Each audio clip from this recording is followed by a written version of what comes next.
সন্তুষ্ট হতে পারছেন না।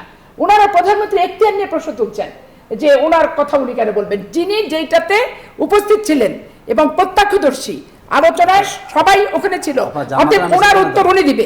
রাখবে বিরোধী দল কত সময় পাবে? আমি নিজে ছিলাম। এই যে আপনি কি করতেছেন এখন? আপনি এখন যা করেন তাই পার্লামেন্টে করতেছেন, এখন করতেছেন না। পার্লামেন্টে মাইক ছাড়া বলা যায় না। আমার সময় কথা বলছেন আপনি এখন। আপনি বলে ফেলতে পারেন। আপনি আমার সময় বলছেন না কথা এখন। পার্লামেন্টে কি অবস্থা?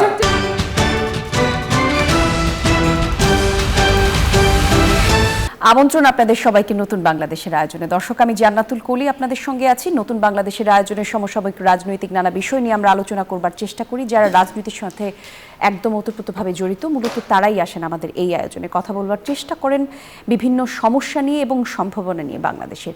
এখন আজকে আমরা যে বিষয়টি নিয়ে কথা বলতে চাই দর্শক, আজকে আমরা কথা বলবো কিছু সংস্কার থমকে গেল কিনা এই বিষয়ে। আমাদের সঙ্গে স্টুডিওতে কথা বলবার জন্য উপস্থিত আছেন আমার ডান দিক থেকে অ্যাডভোকেট সৈয়দা আসিফা আশরাফি পাপিয়া, সাবেক সংসদ সদস্য বিএনপি। সেই সঙ্গে আছেন অ্যাডভোকেট আতিকুর রহমান, সভাপতি বাংলাদেশ শ্রমিক কল্যাণ ফেডারেশন ও জামায়াত ইসলামীর নেতা।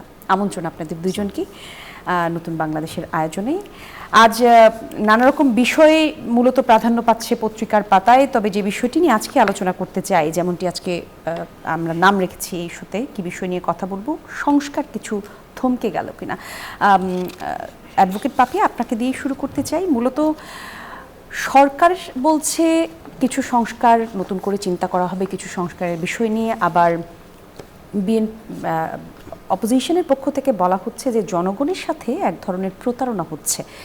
একটু ব্যাখ্যা করতে পারেন কিনা যে গণভোট নিয়েই যদি আসলে সরাসরি জিজ্ঞেস করি, যেই ভোট হয়ে গেল, মানুষ যেখানে রায় দিল, বিএনপিও গণভোটের পক্ষে বিভিন্ন জায়গায় নির্বাচনী প্রচারণার সময় গণভোটের পক্ষে ভোট চেয়েছে, এখন আসলে এই পুরো ঘটনা, সালাউদ্দিন সাহেব আজকে যেমনটা বলেছেন স্বরাষ্ট্রমন্ত্রী, যে ঘটনাক্রমে সিদ্ধ এবং বৈধ, তাহলে সংসদে এটির অনুমোদন না হওয়ার কারণ কি?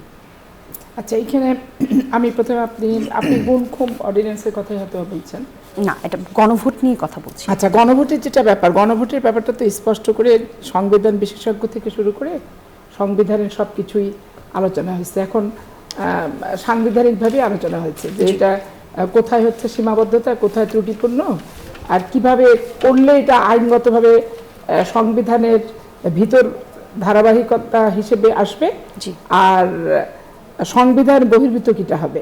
এখন সংবিধান বহির্ভূতর ব্যাপারে এনসিপি এবং জামাত ইসলাম খুবই অ্যাডামেন্ট যে সব কিছুই যখন সংবিধান বহির্ভূতভাবে হচ্ছে অর্ডিন্যান্স জারি করে, তাহলে এইটা সংবিধান বহির্ভূতভাবে হলেই সমস্যা কি? এই ক্ষেত্রে এখন সংবিধানটা কেন? ঠিক আছে, এখন নির্বাচন, আপনি যেহেতু নির্বাচিত হয়ে গেছেন, আপনি সংসদ সদস্য হিসেবে শপথ নিয়েছেন, তো সংসদ সদস্য হিসেবে শপথ নেওয়ার পর আপনার কাছে প্রথম জিনিসটা তো আসবে যে সংবিধান। এর বাইরে তো আপনার যাওয়ার কোনো সুযোগ থাকছে না। আর আপনি সংবিধান হওয়ার মানে শপথ নেওয়ার আগে, এমপি নির্বাচিত হওয়ার আগে, তখন আপনি অন্তর্বর্তীকালীন সরকার অর্ডিন্যান্স করুক, যেটা যেভাবে করেছে সেটা আপনি তখন সেটা মেনে নিয়েছেন।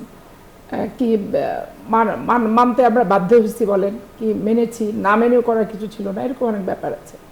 তো সেইখানে আর যেমন ধরেন আপনি যখন মুসলিম হবেন, লা ইলাহা ইল্লাল্লাহ মুহাম্মদ রাসূলুল্লাহ আপনাকে বলতে হবে। মানে বিরোধী দলের পক্ষ থেকে বলা হচ্ছে এটা জনগণের সাথে এক ধরনের প্রতারণা হয়েছে, সেই জায়গায় বিএনপি স্পষ্ট করে কথা বলছে। এটা আস্তে আস্তে স্পষ্ট হয়ে যাবে। এটা যখন দিন যাবে, এখন তো ধরেন বলতেছে এটা যে জনগণের সঙ্গে প্রতারণা করছে, জনগণকে প্রতারিত করার কে চেষ্টা করছে এই খুঁটি নাটি এই সমস্ত বিষয় নিয়ে, এটা যত দিন যাবে তত আপনি আরো স্পষ্টভাবে দেশবাসী বুঝে যাবে বিষয়গুলি। এই জন্য অন্তর্বর্তীকালীন সরকারের তখন আমরা কেউ না, সাধারণ জনগণ, কিন্তু তারপর আপনি যখন জনগণের ম্যান্ডেট নিয়ে পার্লামেন্টে যাবেন বিরোধী দল এবং সরকারি দল হিসেবে, তখন আপনার কাছে দায়িত্বশীল এবং সংবিধান যতক্ষণ পর্যন্ত সংশোধিত না হচ্ছে, সংযোজন না হচ্ছে, বিয়োজন না হচ্ছে, ততক্ষণ পর্যন্ত তো আপনাকে এটা মানতে হবে। এখানকার অনেক কিছু নিয়ে তো আমাদের অনেক আপত্তি আছে, যে পরিবর্তনগুলো শেখ হাসিনা করেছিল নিজের ক্ষমতা পাকাপোক্ত করার জন্য, কিন্তু সেটা তো সাংবিধানিক পদ্ধতির মাধ্যমেই আপনার পরিবর্তন করতে হবে। এটা চিৎকার চেঁচামেচি, হা হতাশ, তারপরে রাজপথের গরম কি রাজপথে আন্দোলনের হুমকি, এগুলো দেখিয়ে তো আপনার সংসদ পরিচালিত হবে না। জি, ধন্যবাদ আপনাকে। অ্যাডভোকেট আতিকুর রহমান, মূলত সংস্কার কিছুটা থমকে গেল বলে মনে করছে কিনা বিরোধী দল, একটু জানাবেন যুক্তিগুলো কি কি, এবং বেশ কিছু ব্যাখ্যা দেওয়ার চেষ্টা করলেন অ্যাডভোকেট পাপিয়া, সে সম্পর্কেও আপনার মতামত জানতে চাই। জি, ধন্যবাদ আপনাকে, ধন্যবাদ আমার সহ আলোচক এবং যারা দেশবাসী শুনছেন, আমরা সবাইকে শুভেচ্ছা এবং সালাম জানাচ্ছি। আমি বলবো যে আমাদের সংস্কার প্রক্রিয়াটা কিছুটা না, পুরোটাই থমকে গিয়েছে। আমাদের বিএনপির পক্ষ থেকে বারবারই সাংবিধানিক বিষয়গুলো বলা হচ্ছে। যদি আমরা প্রথম জিনিসটাকে একমত হই যে আমাদের এইবার ইলেকশনটা কি কোনো সাংবিধানিক ধারাবাহিকতা ইলেকশন হয়েছে? কারণ আমাদের সংবিধানে যদি ধারাবাহিক ইলেকশন হতো তাহলে ইলেকশনটা 2026-এ হওয়ার কথা ছিল না। তার মানে হচ্ছে এখানে এমন কিছু ঘটনা ঘটেছে যার জন্য সাংবিধানিক ধারাবাহিকতার ব্যত্যয় ঘটেছে। এখানে মাঝখানে একটা গণ অভ্যুত্থান হয়েছে, বিপ্লব হয়েছে। কারণ এই স্বাধীন বাংলাদেশে এই প্রথমবারের মতো, আমরা দ্বিতীয়টা এরকম কখনো আশা করি না মেনে আসলে আমি আমার গ্রহণ করা কথাগুলো শেষ কতখানি করি। যুক্তি? একদম পুরো ক্যাবিনেট থেকে শুরু করে সকল পার্লামেন্ট মেম্বার যখন পলাতক হয়ে গেছেন, তেমন বাংলাদেশে আমরা কিন্তু এসে ইলেকশন করেছি। এবং মানুষের মধ্যে দীর্ঘ 15 বছরের যে একটা দুঃশাসন, জনগণ যে বিপ্লবটা পরিবর্তনটা করেছে, মানুষের আকাঙ্ক্ষা যে আমরা আর এই অবস্থা ফেরত যেতে চাই না, সেখান থেকে সংস্কারের দাবি উঠেছে। রাজনৈতিক দলগুলো ঐক্যমত কমিশনে বসেছেন, মতামত দিয়েছেন, কথা বলেছেন, যুক্তি দিয়েছেন, পাল্টা যুক্তি দিয়েছেন, মতামত দিয়েছেন, সব নিয়ে আমরা একটা জায়গায় ঐক্যমত হয়েছি, যাতে সে ঐক্যমতগুলো যেই ক্ষমতা যাতে সে মানতে বাধ্য থাকে তার জন্য আইনি ভিত্তি হয়েছে এবং তার উপর আবার গণভোট হয়েছে। এরপরও যদি এসে আমরা এই জিনিসগুলোকে বাস্তবায়ন করতে না পারি, আসলে এই বাংলাদেশে আদৌ ভালো কিছু আমরা করতে পারবো কিনা, এটা আমাদের সন্দেহ তৈরি হচ্ছে। দেখুন, ওরা 98টি ওনারা হলো অধ্যাদেশকে অনুমোদন দিয়েছেন। বেশ কিছু অধ্যাদেশ তো বিরোধী দল আপত্তিও করে নাই, কিন্তু যেই জায়গাগুলোর মূলত সংস্কার সাথে জড়িত যে আদেশগুলো সেই জায়গাকে ওনারা ব্যতিক্রম করেছেন। এবং ওনারা প্রথম বলতেন যে আমরা নোট অফ ডিসেন্ট যেগুলো করব না। এখন আমরা দেখলাম ওনারা পুলিশ কমিশন যেটা হয়েছে, ওনারা সেখানে কিন্তু নোট অফ ডিসেন্ট ছিল না, ওনারা এটা অনুমোদন করাননি। এরপরে সুপ্রিম কোর্ট সচিবালয় নোট অফ ডিসেন্ট ছিল না, সেটা তারা বাদ করে দিয়েছেন। তারা আপনি কি করেন? বাদ করার পেছনে কোনো ব্যাখ্যা এখনো পর্যন্ত না, এখন ওনারা যেটা আসলে বাংলাদেশে যারাই ক্ষমতা আসেন, তারা ক্ষমতার যে ভারসাম্য নীতি তারা মানতে নারাজ। কি করে ক্ষমতাটাকে কর্তৃত্ববাদী ক্ষমতা পরায়ণ হওয়া যায়, সেই মানুষগুলো থেকে যে জায়গাগুলোতে সরকারের ক্ষমতা কিছুটা ভারসাম্য আসে, জনগণের ক্ষমতা বাড়ে, রাষ্ট্র তার হলো নিজের মতো করে আপনার দলীয়করণ করার সুযোগ পায় না, সেই জায়গায় মূলত আপত্তি দিয়েছেন। দেখুন, খুবই দুর্ভাগ্যজনক। আমাদের যেটা আমরা বলি মানবাধিকার কমিশন নিয়ে বিগত বহু কথা হয়েছে, এটা অনুমোদন হয় নাই। গুম প্রতিরোধ, এটা অনুমোদন হয় নাই। দুদক অনুমোদন হয় না। আপনি বলেন করেছেন কি? কারণ আপনি যদি বলেন আপনি করবেন, তখন আমি গতকালকে দেখলাম, আজকে দেখলাম যে আমাদের প্রাইম মিনিস্টার বলেছেন যে আমরা অক্ষরে অক্ষরে পালন করব। দেখুন, জুলাই সনদে যা আছে, যদি আমি আপনাকে একদম ভূমিকা লেখা যায় আমরা সংস্কার করতে চাই। বিএনপির 31 দফাতে আছে আমরা সংবিধান সংস্কার আমরা কমিটি করব। তো এতদিন পর্যন্ত আলোচনা সংস্কার নিয়ে, হঠাৎ আলোচনা আসছে এখন সংশোধন নিয়ে। তো সংশোধন তো বহুবার বাংলাদেশের সংবিধান হয়েছে, এই জাতির ভাগ্যের পরিবর্তন হয় নাই, ফ্যাসিবাদ উত্থান ঠেকানো যায় নাই, মানুষের মুক্তি আসে নাই, রাজপথে রক্ত জড়ানো কমে নাই, আন্দোলন সংগ্রাম নিয়ন্ত্রণ করা যায়নি। যে আমরা একই পথে আবার হাঁটি, আমরা কি করে আশা করতে পারি আমাদের আগামীর রাজনীতি সুন্দর হবে? আমরা কি করে আশা করতে পারি আগামীতে আর কোনো ছাত্রকে তার বুকে তাদের রক্ত দিতে হবে না? এই জায়গায় আমাদের আপত্তিটা। আমি যদি আপাকে কোশ্চেন করি, উনি তো অনেক অভিজ্ঞ রাজনীতিবিদ এবং তিনি খুবই বিজ্ঞ আইনজীবীও। এই অধ্যাদেশগুলো যদি অনুমোদন হতো, বিএনপির সমস্যাটা কী ছিল বলুন তো? জনগণ চেয়েছে, গণভোটে রায় হয়েছে। জনগণ যেখানে সার্বভৌম ক্ষমতার অধিকারী আমরা আমাদের সংবিধানে বলে, সেই জনগণ সুযোগ করে দিয়েছে রাষ্ট্রযন্ত্রটাকে মেরামত করার জন্য। সেই জায়গায় আপত্তি কেন? নিঃসন্দেহে দুরভিসন্ধি এখানে আসে। তখন এমন করে করতে চাচ্ছেন যেইটুকু করলে ওনাদের দলীয় ক্ষমতাকে ঠিক রেখে রাষ্ট্র পরিচালনা করা যায়। এখানেই হচ্ছে আমাদের আপত্তিটা। আমরা এর আগে বলেছিলাম যে গণভোটে আপনারা আপত্তি কেন করছেন, এরপর ওনারা গণভোটে সায় দিয়েছেন। ওনারা এই বোর্ডের পক্ষে নির্বাচনী প্রচারণায় কথাও বলেছেন না। দুর্ভাগ্য হচ্ছে যেই নির্বাচন কমিশন আপনাকে একটা নির্বাচনে তফসিল দিল, একই অধীনে আপনি ইলেকশনটাকে নিয়ে ক্ষমতা ভোগ করছেন, ধন্যবাদ। আবার একই কমিশনের অধীনে যদি গণভোটটাকে আপনি না মানেন, তাহলে এই জাতি আসলে পরিবর্তনটা কিভাবে হবে? ধন্যবাদ আপনাকে। অ্যাডভোকেট পাপিয়া, বেশ কিছু অভিযোগ আমরা শুনতে পেলাম আতিকুর রহমানের কাছ থেকে।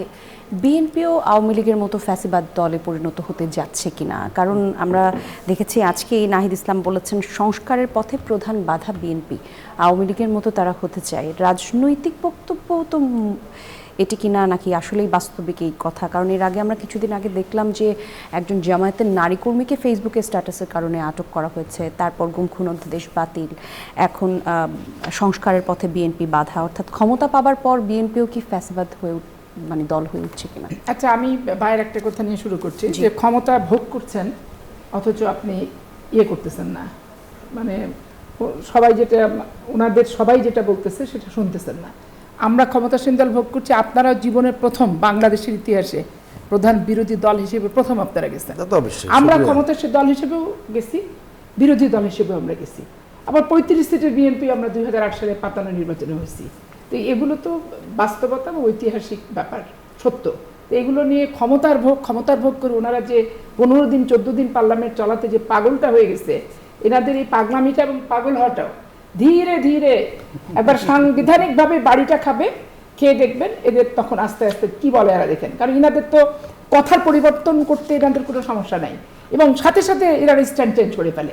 যেমন গুমের কথাটা বললেন, দেখেন অন্তর্বর্তীকালীন সরকারের সমস্ত অর্ডিন্যান্স নির্বাচিত সদস্যদেরকে পার্লামেন্টে একবারে পাশ করে দিতে হবে ত্রুটি বিচ্যুতি থাকলেও, এরকম কোনো কথা কিন্তু কোথাও নাই। এখন আমি অর্ডিন্যান্স পাশ করলাম না, কিন্তু আমি তো বিল আকারে উপস্থাপিত হওয়ার পরে সার্বজনীন আলোচনার ভিত্তিতে এটা পাশ বিল আকারে আসলে তখন সেটা আলোচনা করেই আমরা আইনে রূপান্তরিত করতে পারবো। গুমের ব্যাপারটা হচ্ছে কি, গুমটা শুধু বাংলাদেশের ভিতরে সীমাবদ্ধ না, শুধুমাত্র পুলিশ বাহিনীর দ্বারা সীমাবদ্ধ না, যুবলীগ ছাত্রলীগের দ্বারা সীমাবদ্ধ না। সালাউদ্দিনকে পাওয়া গেল ইন্ডিয়া থেকে, তারপরে ইলিয়াস আলী এখনো নিখোঁজ, চৌধুরী আলম এখনো নিখোঁজ, এবং এইটাতে ডিজিডিএফআই এর বিচার পর্যন্ত এর ভিতরে ঢুকলো। দেখেন এই যে গুম খুনের সাথে আর্মিরা যে ঢুকলো, আর্মিদের বিচারও কিন্তু বর্তমান প্রক্রিয়াধীন অবস্থায়। তাহলে এই সংবিধানের সংশোধন এবং অর্ডিন্যান্সের যদি ইচ্ছা, কিন্তু, তবে, দাড়ি, কমা, সেমিকোলন, এর ভিতরে কিন্তু রাষ্ট্রের সার্বভৌমত্বের জন্য হুমকির অনেক বিষয়বস্তু কিন্তু থাকতে পারে।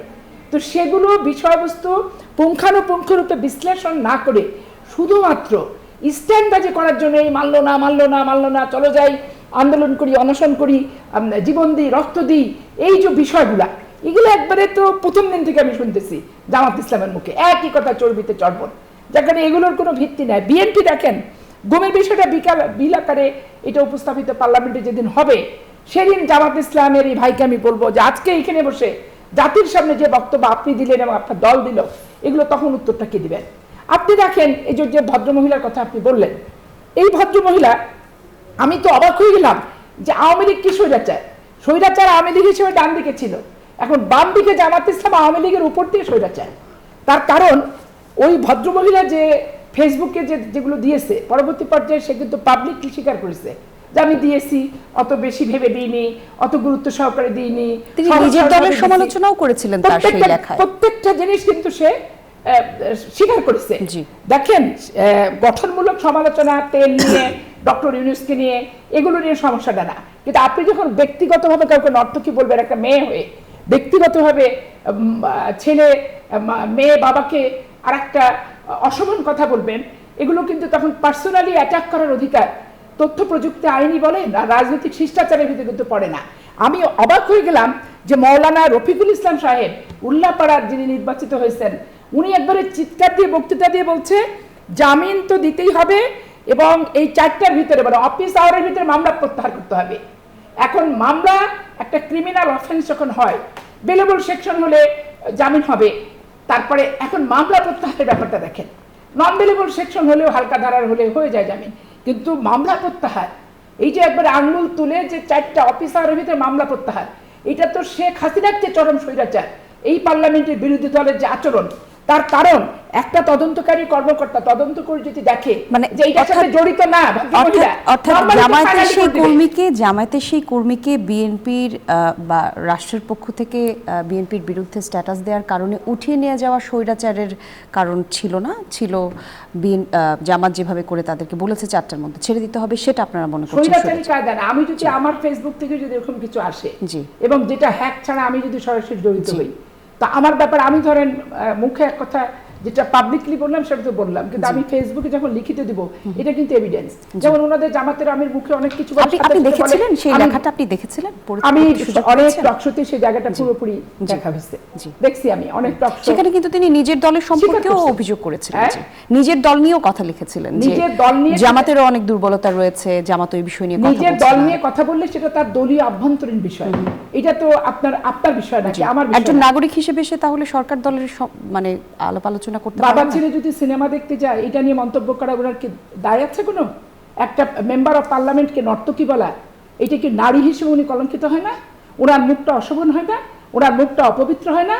এবং রাজনীতি সম্পর্কে যে কুৎসিত একটা চিন্তা চেতনার বহিঃপ্রকাশ উনি ঘটালেন, এইরকম হেজাব পরে, এইরকম একবার আলেম ওলেমাদের মতো ড্রেস আপ গেট আপ সবকিছু। একটু শুনি আমরা একটু অ্যাডভোকেট আতিকুর রহমানের কাছ থেকে শুনি। অ্যাডভোকেট আতিকুর রহমান, জামায়াত কি তাহলে আসলে নিজেদের ক্ষমতা প্রয়োগ অথবা প্রথমবার সংসদে বিরোধী দল হয়ে ক্ষমতা যেটা পেল সেটারও কি ব্যবহার করছে কিনা? ঠিক বিকেল 4টার মধ্যে আঙুল তুলে বলা হচ্ছে যে জামিন দিতে হবে, এইসব মুখস্থ বিষয়, জামিনে মামলা তুলে নিতে হবে, মামলা তুলে। আপনার যে বয়ান দিয়েছেন একই বয়ান বিগত 15 বছরে আওয়ামী লীগও দিয়েছে, এবং দিয়েই তারা কিন্তু বিরোধী মতকে তারা দমন করেছে। এখন আমরা বলি আমাদের মত প্রকাশের স্বাধীনতা আছে, যে আপনি সেটাকে এখন আবার হরণ করতে চান। তা আপনি তাকে অ্যারেস্ট করেছেন 54 ধারায়, রাতের বেলা গ্রেপ্তার করেছেন। মানে ওনারা এখন এই যে গ্রেপ্তারটা করেছেন, মানুষ যখন বিক্ষুব্ধ হয়েছে এই গ্রেপ্তারের বিরুদ্ধে, তখন ওনারা ওনাকে জামিন দিতে বাধ্য হয়েছেন। মানে ওনাদের নেগেটিভ কাজটাকে ওনারা মানে ভিন্ন দিকে নেওয়ার জন্য এখন উনি কোথায় কি লিখেছেন, কবে লিখেছেন, এগুলো আসলে খুব বেশি প্রাসঙ্গিক বলা যাবে না। আমি আমার সব মত প্রকাশ করবই, এটা আমার রাইট আছে। এখন কোনটা আপনার বিপক্ষে কোনটা আপনার পক্ষে, আপনার বিপক্ষে বললে তাকে অ্যারেস্ট করতে হবে। আমরা কিন্তু জুলাই পরবর্তী বাংলাদেশে এই ধরনের রাষ্ট্রীয় অ্যাটিটিউড আমরা আশা করি না। একজন নারী, তিনি কোনো কথা নাই বার্তা নিয়ে অ্যারেস্ট করে নিয়ে আসেন তাকে আপনি। আমি মনে করি এই জাতীয় যে মানসিকতা, এই মানসিকতা বিগত ফ্যাসিবাদী সরকারের রাষ্ট্র পরিচালনার মানসিকতা, সেখান থেকে বেরিয়ে না আসতে পারলে আমাদের নতুন বাংলাদেশের কথা বলি, আমাদের সংস্কারের কথা বলি, কিংবা ওনারা যে আসলে সংস্কার চাচ্ছেন না তারই বাস্তব প্রমাণ হচ্ছে বলার নারী বোনকে এভাবে 54-এ গ্রেপ্তার করাটা। জি, ধন্যবাদ। দর্শক, নতুন বাংলাদেশ দেখছেন আপনারা। একটা ছোট্ট বিরতিতে যাব আমরা, বিরতির পর আবার আলোচনায় ফিরছি, সঙ্গে থাকুন। আর একবার আমন্ত্রণ দর্শক, আপনারা দেখছেন নতুন বাংলাদেশ। আলোচনার জন্য আজকে স্টুডিওতে আছেন অ্যাডভোকেট সৈয়দ আসিফ আশরাফি পাপিয়া, আছেন অ্যাডভোকেট আতিকুর রহমান। অ্যাডভোকেট আশরাফি পাপিয়া, একটু আপনার কাছে একটা প্রশ্ন রাখি, সেটা হচ্ছে বেশ কয়েকটা ঘটনা ঘটেছে সম্প্রতি শেরপুর এবং বগুড়ার উপনির্বাচনের সহিংসতা এবং অনিয়মের অভিযোগ উঠেছে। আমরা শুনেছিলাম স্বরাষ্ট্রমন্ত্রী বলেছিলেন এখন থেকে বাংলাদেশে আর কোনো মব সহিংসতার মতো ঘটনা ঘটবে না, কঠোর হাতে দমন করা হবে আইনের মাধ্যমে।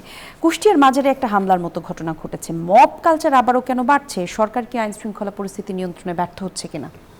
সরকারকে এই বিরোধী দলের একটা প্রথম থেকেই ইন্টেনশন যে ওনারা ক্ষমতায় চলে এসেছিল, ওনার ক্ষমতাটা আমরা হরণ করে নিয়ে নিয়েছি প্রথম দিন থেকেই।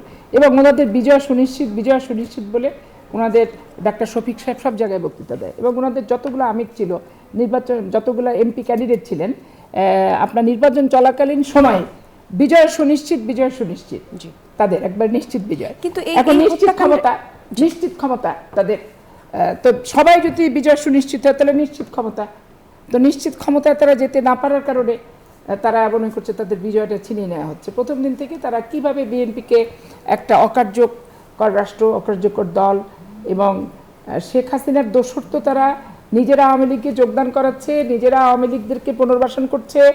আওয়ামী লীগের অফিসে আমার চাঁপাইনবাবগঞ্জে তালা লাগাই দিয়ে ফার্নিচার নিয়ে গেছে যে ওই সেন্টারে ফার্স্ট না হলে চাবিও দিব না, ফার্নিচারও দিব না। কারা নিয়ে গেছে? জামাত ইসলাম।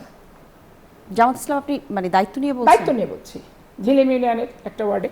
তারপরে জিতার পরে তখন এরা চাইতে গেছে ওই সেন্টারে ফার্স্ট হয়েছে যখন, তখন বলছে আপনার সেন্টার তো ফার্স্ট করলাম, প্রমাণ হলো। তাহলে এখন জানতে চাই এটা আসলে কোন জায়গার ঘটনা আপনি বললেন? ঝিলিম ইউনিয়ন চাঁপাইনবাবগঞ্জের একটা ওয়ার্ডের অফিসে। তালা দিয়ে হচ্ছে ফার্নিচারের সব নিয়ে আইনি গেছে। কোনো ব্যবস্থা নিয়েছিলেন? আইনগত ব্যবস্থা আওয়ামী লীগ কি নিবে? ওরা তো নিষিদ্ধ ঘোষিত সংগঠন, নিতে পারছে না। তখন বাধ্য হয়ে ওই সেন্টারে আওয়ামী লীগ ওই সেন্টারটাতে জামাতকে ফার্স্ট হওয়ার পরে তখন ফার্নিচার আর চাবি চাইতে গেছে, এবং ফার্নিচার ও চাবি যেদিন চায় ওই ওয়ার্ডের যে জামাতের সভাপতি তখন যিনি এমপি হয়েছেন উনি ওখানে প্রেজেন্ট, এবং তাদের বাসা থেকে চাবি আর ফার্নিচার নিয়ে এসে পরে তারা অফিস খুলেছে, এবং জামাত ইসলাম বিজয়ের পর চাঁপাইনবাবগঞ্জে পার্টি অফিসে পতাকা উঠেছে। কিন্তু তারা আমাদেরকে আওয়ামী লীগের দোসর বলে পাগল হয়ে যাচ্ছে। এই যে কিছু পরিকল্পিত অপপ্রচার, ওই যে বিবি সুমির তো দোষ না, বিবি সুমিকে তার দল তো ওই তৃণমূল থেকে করানোর চেষ্টা করছে, এবং বিবি সুমি উনি যে শ্রমিক ফেডারেশন ওইটা সদস্য, তো বিবি সুমিকে দল কোনো জবাবদিহিতার প্রশ্নে কি আনছে? ধরেন বিএনপি একটা চাঁদাবাজি করলো কোথাও কোনো একটা তৃণমূলের জায়গায়, তো সেখানে তো আমরা তাকে বহিষ্কার করছি, শোকজ করছি, আইনের আশ্রয় নেওয়ার জন্য আপনার থানা পুলিশকে বলছি। তারা কিন্তু সেগুলোর ভিতর না, তারা যা খুশিতে মানুষের স্পেস, ব্যক্তিগত স্পেসের ভিতরে ঢুকে যাবে। কিন্তু ব্যক্তিগত এখন ধরেন আপনি এখানে তো মব হয়ে যেত যে শ্যামাবতকে যখন নর্তকী বলল এবং মাননীয় প্রধানমন্ত্রী এবং তার কন্যাকে নিয়ে যখন কথাটা বলল, এখানেও তো পাবলিক আল্লাহ বাঁচাইছে যে সুমিকে নিরাপদভাবে নিয়ে যে একটা নিরাপদ হেফাজতে পুলিশের কথা ছিল, থানার হেফাজতে, নাহলে তো ধরেন আপনার ওইখানে একটা মবের সৃষ্টি হয়ে যেত। যেটা কেন বলছে, কি বলছে, চাঁদে যেমন দেলোয়ার হোসেন সাইদিকে দেখা যাচ্ছে, এই বলে বাংলাদেশের কয়েকটা ডিস্ট্রিক্টে যে ঘটে গেল ঘটনাগুলো সমস্ত কিন্তু জামাতের সৃষ্ট ঘটনা, এবং তারা এরকম এক একটা ছেড়ে দিচ্ছে বিষ ফোড়ার মতো, এটা উঠতে উঠতে কোথায় যে লাগবে, ওই যেখানে লাগবে ওখানে সরকারের দোষ। একেবারে সুপরিকল্পিতভাবে তারা এই কাজগুলো করছে যাতে বিএনপির ঘাড়ে দোষটা চাপানো যায় যে বিএনপির আওয়ামী লীগ এক। কিন্তু আমরা 71 নিয়েও ক্রয় বিক্রয় করি না, 71 চেতনা নিয়ে আমরা 81 থেকে 90 পর্যন্ত আন্দোলন করেছি। বেগম যে আপসীন খেতাবে ভূষিত হয়েছে, ওনারা 86 নির্বাচনে গেছে, সেটা নিয়ে আমরা ক্রয় বিক্রয় করি না। আবার জুলাই আগস্টের চেতনা নিয়ে আমরা ক্রয় বিক্রয় করি না। এগুলো সব জামাত ইসলামের কাজ, ক্রয় এবং বিক্রয় করা, এরা করে বেড়াচ্ছে। করতে করতে দেখা যাক কোথায় থাকে। জি, ধন্যবাদ আপনাকে অ্যাডভোকেট আতিকুর রহমান। জামাত ইসলামী মানে পরিকল্পিতভাবে জনগণের মধ্যে আতঙ্ক তৈরি করে কিনা, মব কালচারের সাথে সম্পৃক্ত কিনা? দেখুন, সেটা আমি বলবো, প্রচণ্ড সুন্দর করে কিছু কথা বলেন, আসলে এভিডেন্সটা খুঁজে পাওয়া কঠিন। আমি আসলে কথাটা যখন বলছি, জনমনে ধারণা বদ্ধমূল যে এবার বিএনপি আওয়ামী লীগের সাথে আঘাত করে ক্ষমতায় এসেছেন, এবং আওয়ামী লীগের ভোট বিএনপি বেশি পেয়েছেন। আমি বলছি ডক্টর খলিল সাহেব এবং রেজওয়ানা হাসানরা ইলেকশন ইঞ্জিনিয়ারিং করে যাতে করে জামাত ইসলামী ক্ষমতা আসতে না পারে, একদম ক্যাটাগরিকারি করে তারা বিএনপিকে টোটাল মেজরিটি নিয়ে দিয়েছেন। এই যে বলেছেন না, ওনাদের স্থানীয় সরকার প্রতিমন্ত্রী বলেছেন, পার্লামেন্টে বলেছেন যে লন্ডন সেখানে গিয়ে কী হয়েছে, এটা লন্ডনের প্রেসক্রিপশনে একটা দলকে, যে দুইজনের নাম বললেন তারা কিভাবে ডক্টর খলিল সাহেব যিনি একজন উপদেষ্টা ছিলেন, আপনি ছাত্র উপদেষ্টারা পদত্যাগ করতে বাধ্য করেছেন। একই উপদেষ্টা পরিষদে যার বিরুদ্ধে বিভিন্ন নেতারা অনেক মানে ছাত্র উপদেষ্টা যারা ছিলেন তারা পদত্যাগ করেছেন না, তো তারা তো নিজেরা নির্বাচনে যুক্ত হবেন, রাজনৈতিক দল গঠন করবেন, তাদের ব্যাপারে বলা হয়েছে তারা থাকতে পারবেন না। কিন্তু একই উপদেষ্টা পরিষদ থেকে ডক্টর খলিল সাহেব কোনো দলীয় কোনো পদ পদবি নাই, উনি এসে ডাইরেক্ট ক্যাবিনেট মিনিস্টার হয়েছেন, পররাষ্ট্রমন্ত্রী। তাই বোঝা যাচ্ছে খলিল সাহেব বিএনপিকে এমন কিছু দিয়েছেন যার পুরস্কার স্বরূপ ওনাকে সরাসরি মন্ত্রী বানিয়েছেন। রেজওয়ানা হাসান বলেছেন, পরিবেশ যিনি উপদেষ্টা ছিলেন, যে ওনারা এমন কিছু কাজ করেছেন যাতে করে আমরা ক্ষমতা আসতে না পারি। দেখুন, কিছু কাজ বলতে আপনি কি ধারণা করছেন? ওই ইঞ্জিনিয়ারিং করেছেন, জায়গায় জায়গায় করেছেন, করিডোর করে জামাত। দেখুন, আমাদের 51টার মতো জায়গাতে এমনভাবে হারানো হয়েছে আমাদের দলের। সেখানে মিয়া গোলাম পরোয়ার সাহেব, ওনার 16,000 ভোট বাদ করে দেওয়া হয়েছে, উনি 2,000 ভোটে মাত্র হেরেছেন। এমন কাজ করেছেন যার মধ্যে যাতে করে জামাত ইসলামীকে আরো পিছিয়ে দেওয়া যেত। এরপর জামাত বিজয়ী হয়েছে না, আমরা 31% আমরা কিন্তু ভোট পেয়েছি, এবং যেখানে দাঁড়িপাল্লা দানের শীষের মানে ইলেকশন হয়েছে মাত্র ভোটের ব্যবধান 10%। যদি আমরা এত খারাপই হই, এত মানুষ আমাদেরকে ভোট দেওয়ার কথা না। নেক্সট আমি বলি, ওনারা কি বলে, যেটা শেখ হাসিনা বলতো যে আমার বিকল্প কে, ওবায়দুল কাদের বলতো যে শেখ হাসিনা বিকল্প। এখন ওরা কি বলেন যে বিরোধী দল অযোগ্য, একটা ন্যারেটিভ দাঁড় করাচ্ছেন। আমরা যখন জায়গা ওনাকে ধরে, আপনি কেন করছেন, আর সঙ্গে বিল নিয়ে আসতেছেন, মানে আধা ঘন্টার মধ্যে বিল পাস হয়ে যাচ্ছে। আপনি একটা কমিটি হয়, সেই কমিটির যে মানে মতামতটা তা বাদ দিয়ে হঠাৎ করে পার্লামেন্টে আনতেছেন, তখন ওয়ার্কআউট করি, ওয়ার্কআউট কেন করতে, মানে ওনারা এমন চাচ্ছেন যে আমরা বসে বসে খালি ফান্সা পাবো, ওনারা সব কিছু, এত সহজ না। বাংলাদেশের সবচেয়ে ইতিহাসের সেরা বিরোধী দল হচ্ছে জামাত ইসলামী।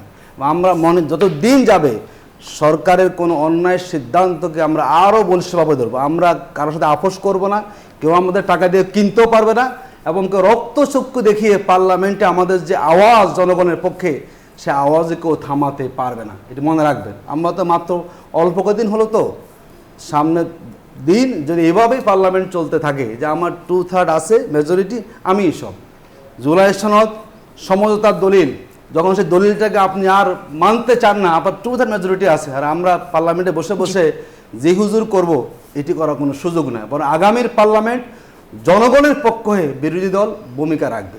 আমি আরেকটা জিনিস এখানে বলতে বাধ্য হচ্ছে, এখানে আমাদের মাননীয় প্রধানমন্ত্রী পার্লামেন্টে থাকেন, এটা আমরা খুব অবাক হয়ে যাই। বিরোধী দলীয় নেতা অনেক কথা পয়েন্ট অফ অর্ডারে বলেন, যুক্তি দিচ্ছেন, আমাদের প্রধানমন্ত্রী শুনেন, হাসেন, পত্রিকা পড়েন, কিন্তু কোনো কথা বলেন না। এটা তো আমাদের জন্য ভালো দিক না। পার্লামেন্টে বিরোধী দল নেতা কথা বলবেন, প্রাইম মিনিস্টার কথা বলবেন, উনি প্রেজেন্ট পার্লামেন্টে, মানে ওনার পক্ষে আরেকজন কথা বলছেন, এটা কখন আমরা দেখিনি। তো যারা আরেকটা দলকে অযোগ্য বলেন, আপনাদের অবস্থাটা আইনের চোখে দেখা প্রয়োজন। আমি অযোগ্য বলছি না, জনগণ মনে করে না, ডিবেট হবে বিরোধী দল নেতা এবং প্রধানমন্ত্রী, মানে পার্লামেন্ট নেতা ডিবেট হবে, কিন্তু সেই ডিবেট আমরা দেখি না। বিরোধী দল নেতা এক পাশে বলতেছেন, আরেক দিকে আরেকজন বলতেছেন, কিন্তু এই যে অবস্থাগুলো, সেখানে আরেকটা দলকে অযোগ্য, তারা কিছু বোঝে না। এই ন্যারেটিভ আওয়ামী লীগ বলেছিল, এই ন্যারেটিভ দিয়ে কোনোদিন জনগণকে উপরে আস্থা অর্জন করা যাবে না। আপনাদেরকে আরো আমরা আলোচনা যাব, আরেকটা বিরতি নিতে হচ্ছে, বিরতি থেকে ফিরে এসে আলোচনায় ফিরবো। এই প্রশ্নের উত্তর নিব, বলবেন অ্যাডভোকেট সৈয়দ আশরাফি আশরাফ পাপিয়া, আর আমরা শুনবো সেই কথা। তবে আরেকটা ছোট্ট বিরতি নিতে হচ্ছে। দেখছেন নতুন বাংলাদেশ। দর্শক, আরো একবার আমন্ত্রণ আপনাদের সবাইকে। আজকে আমাদের আলোচনার বিষয় কিছু সংস্কার থমকে গেল কিনা, আমরা এটা নিয়ে কথা বলছিলাম। অ্যাডভোকেট আশরাফি পাপিয়া, একটু আপনার কাছে আসি। কিছুক্ষণ আগে আতিকুর রহমান বললেন বিএনপি বিরোধী দলকে মনে করছে অযোগ্য, কিন্তু পার্লামেন্টে সরকার প্রধানের আচরণ নিয়ে এবং তার ভূমিকা নিয়ে প্রশ্ন রাখলেন। ব্যাখ্যা করতে চান কিনা বিষয় নিয়ে? হ্যাঁ, ব্যাখ্যা তো আমি অবশ্যই করতে চাই। তার আগে উনি রেজওয়ানাকে যেটা বললেন যে ওনার জামাত ইসলামের আমিন নারী বিদ্বেষী একটা নোংরা অসভ্যতার ভেরিফাইড পেজ থেকে একটা স্ট্যাটাস আসছিল, সেইটা নিয়ে উনি মূল স্ট্রিম, মানে নারীদের বিষয় নিয়ে যে সব কিছুতে প্রতিবন্ধক। আমি রেজওয়ানার ওই বক্তৃতাটা খুব ভালো করে শুনছি, যে নারীদের এগেনস্টে যে অ্যাটিটিউডটা, এইটার যে মূল স্ট্রিমে যাতে জামাত ইসলাম কখনো হতে না পারে, সেই মূল স্ট্রিম ওরা নিয়ে চলে গেল ইলেকশন। মানে কান নিয়ে গেছে, কানে হাত না নিয়ে কাকের পিছিয়ে ছুটে গেল। নারীদের টোটাল আলোচনাটাই কিন্তু নারীদের ওই খারাপ কথাটা নিয়ে, সেই কথাটা নিয়ে মূল স্ট্রিমের কথা বলছে, সেখানে কোথায় চলে গেল। ওনারা ফরেন মিনিস্টার নিয়ে ওনাদের অনেক বক্তব্য। তাহলে আপনারা যে এনসিপি এবং আপনারা বলছেন যে ডক্টর ইউনূস মিছিলে আসুক, প্রতিবাদ করুক, তাহলে কি আমরা ধরে নেব ডক্টর ইউনূস আপনাদের এই বিরোধী দলের যতগুলো সিট সব সমঝোতার ভিত্তিতে প্রশাসনিক সেটআপের মাধ্যমে বাংলাদেশের ইতিহাসকে কলঙ্কিত করে এই প্রথমবারের মতো আপনাদেরকে বিরোধী দলের ভূমিকা নিয়ে গেল। এই জন্য ইউনূস সাহেবকে মিছিলে আসেন করতেছেন আপনারা। আর দ্বিতীয় বিষয় যেটা প্রাইম মিনিস্টার সম্পর্কে ওনারা একটা কথা বারবার বলতেছে, মানে যত অশোভন কথা, ইনায় বিনায় ওনাদের প্রথম থেকে শেষ সদস্য পর্যন্ত একই কথা বলে। দেখেন, সংস্কার কমিশনে গণপ্রজাতন্ত্রী বাংলাদেশ সরকারের স্বরাষ্ট্র মন্ত্রী মহোদয় উনি উপস্থিত ছিলেন, এবং উনি ছাড়া দ্বিতীয় কোনো ব্যক্তি কিন্তু ওইখানে প্রতিনিধিত্ব করে নাই। স্বাভাবিক কারণে কোনটাতে নোট অফ ডিসেন্ট, সংবিধানের সাথে কোনটা সাংঘর্ষিক, ডিটেইলস আলোচনা ওখানে দিনের পর দিন হয়েছে। তো সেইটাতে একমাত্র অভিজ্ঞ এবং উপস্থিত ব্যক্তি হচ্ছেন সালাউদ্দিন সাহেব। এখন সালাউদ্দিন সাহেব ওই সংক্রান্ত যতগুলি বিষয় আছে সেগুলোর উত্তর দিলে ওনারা সন্তুষ্ট হতে পারেন না, ওনারা মোটেও সন্তুষ্ট হতে পারছেন না। ওনারা প্রধানমন্ত্রী এখতিয়ার নিয়ে প্রশ্ন তুলছেন যে ওনার কথা উনি কেন বলবেন, যিনি যেইটাতে উপস্থিত ছিলেন এবং প্রত্যক্ষদর্শী, আলোচনায় সবাই ওখানে ছিল, অতএব ওনার উত্তর উনি দিবে।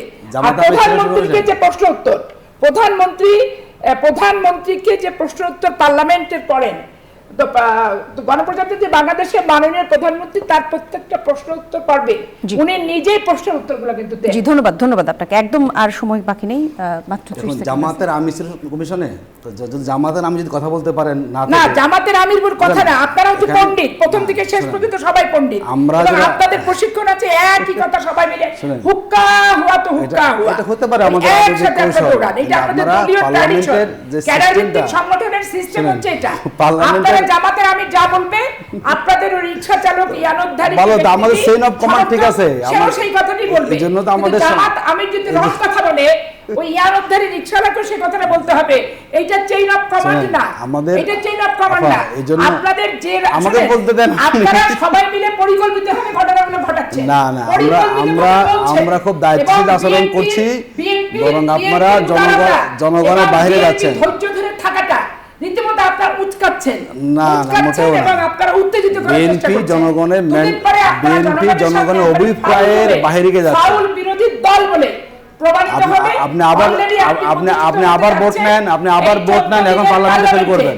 14 দিনের পার্লামেন্টে একবার বিরোধী দল হিসেবে দায়িত্বশীলতা কোনো নাই।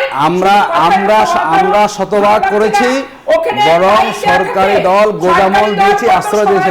রাখবে বিরোধী দল কত সময় পাবে? আমি নিজে বোঝা যাচ্ছে না এই যে আপনি কি করতেছেন এখন? আপনি এখন যা করেন তাই পার্লামেন্টে করতেছেন, এখন করতেছেন না। পার্লামেন্টে মাইক ছাড়া বলা যায় না। আমার সময় কথা বলছেন আপনি, এখন আপনি বলে ফেলতে পারেন। আপনি আমার সময় বলছেন না কথা, এখন পার্লামেন্টে একই অবস্থা। স্পিকারের হাতে পার্লামেন্ট তো বিরোধী দল। আমাদেরকে বিদায় নিতে দুঃখিত। ওখানে আমাদের এই আচরণ দিয়ে সংসদ চলবে না। আমাদের এমপি বেশি, স্বাভাবিক কারণে আনুপাতিক হারে এইজন্য আমাদের ক্ষমতাও বেশি। সময় বরাদ্দ করা হয়। আমাদের সময় একদম শেষ, একদম শেষ। আপনাদের দুজনকেই ধন্যবাদ, আপনাদের দুজনকে অসংখ্য ধন্যবাদ। বিদায় নিতে হচ্ছে। আশরাফি পাপিয়া, ধন্যবাদ আপনাকে। দর্শক, নতুন বাংলাদেশের আয়োজন আজ এখানেই শেষ করছি। ধন্যবাদ আপনাদের সবাইকে। করতে পারছি না।